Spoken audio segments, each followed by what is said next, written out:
জীবিত বা মৃত মশা ধরে দিতে পারলেই মিলবে নগদ অর্থ পুরস্কার। এমনকি মশার লার্ভা জমা দিলেও পাওয়া যাবে পুরস্কার। এমন অভিনব ঘোষণা দেওয়া হয়েছে ফিলিপাইনের একটি জনবহুল নগরে। কিন্তু কেন এমন সিদ্ধান্ত নেওয়া হয়েছে, বিস্তারিত থাকছে ডেস্ক রিপোর্টে।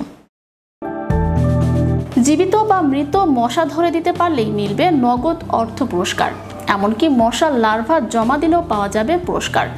এমন অভিনব ঘোষণা দেওয়া হয়েছে ফিলিপাইনের একটি জনবহুল নগরে। কিন্তু কেন এমন সিদ্ধান্ত নেওয়া হয়েছে? মূলত প্রাণঘাতী ডেঙ্গুর বিস্তার রোধে এমন সিদ্ধান্ত নেওয়া হয়েছে। ফিলিপাইনের বারাঙ্গে অ্যাডিশনাল হিলসের গ্রাম প্রধান কার্লিটো সার্নাল বলেন, কেউ 5টি মশা জমা দিতে পারলেই 1 পেসো পুরস্কার পাবেন। সেখানে ডেঙ্গুতে 2জন শিক্ষার্থীর মৃত্যুর পর এই সিদ্ধান্ত নেওয়া হয়। কার্লিটো সার্নাল বলেন, জীবিত কিংবা মৃত মশা জমা দিলে মিলবে পুরস্কারের অর্থ। মশার লার্ভা জমা দিলেও পুরস্কার পাবেন।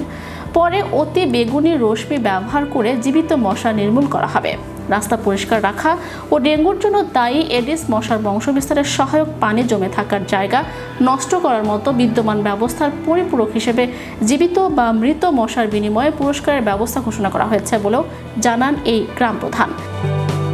ফিলিপাইনের স্বাস্থ্য বিভাগ জানিয়েছে, ডেঙ্গুর বিরুদ্ধে লড়তে স্থানীয় প্রশাসনের নির্বাহীদের সদিচ্ছা প্রশংসাযোগ্য। জানতে চাওয়া হয়, নগদ অর্থের বিনিময়ে মশা ধরা কিংবা মারা ডেঙ্গুর বিস্তার রোধে কার্যকর কৌশল কিনা সেই প্রশ্নের কোনো জবাব পাওয়া যায়নি। মঙ্গলবার রাতে এই পুরস্কার ঘোষণায় আলোচনা সমালোচনা শুরু হয়েছে।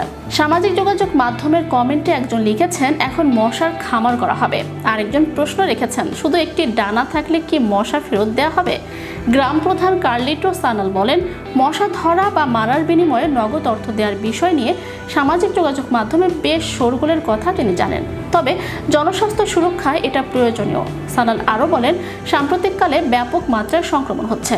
স্থানীয় প্রশাসন ওই এলাকায় 44 জনের ডেঙ্গু শনাক্ত করেছে। এটা অন্যতম বড় ও জনবহুল একটি এলাকা। কাজেই স্থানীয় সরকারকে সহায়তায় আমাদেরও কিছু করার আছে। ফিলিপাইন জুড়ে ক্রমেই ছড়িয়ে পড়ছে ডেঙ্গু। দেশটির DOH বলছে, এবছরের 1 ফেব্রুয়ারি পর্যন্ত ফিলিপাইনে 28,234 জনের ডেঙ্গু শনাক্ত হয়েছে। সংখ্যাটি গত বছরের একই সময়ের তুলনায় 40% বেশি।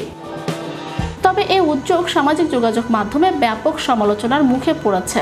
এ বিষয়ে সেল্লান বলেন, আমরা সমালোচনার বিষয়টি জানি, কিন্তু এটি ম্যানিলার সবচেয়ে ঘনবসতিপূর্ণ এলাকা হয় আমরা কিছু না করে বসেও থাকতে পারি না। কর্তৃপক্ষ জমে থাকা পানি অপসারণ, দীর্ঘ পোশাক পরা ও মশার কামড় থেকে বাঁচতে প্রতিরোধমূলক ব্যবস্থা নেওয়ার আহ্বান জানিয়েছে। Channel Europe international desk.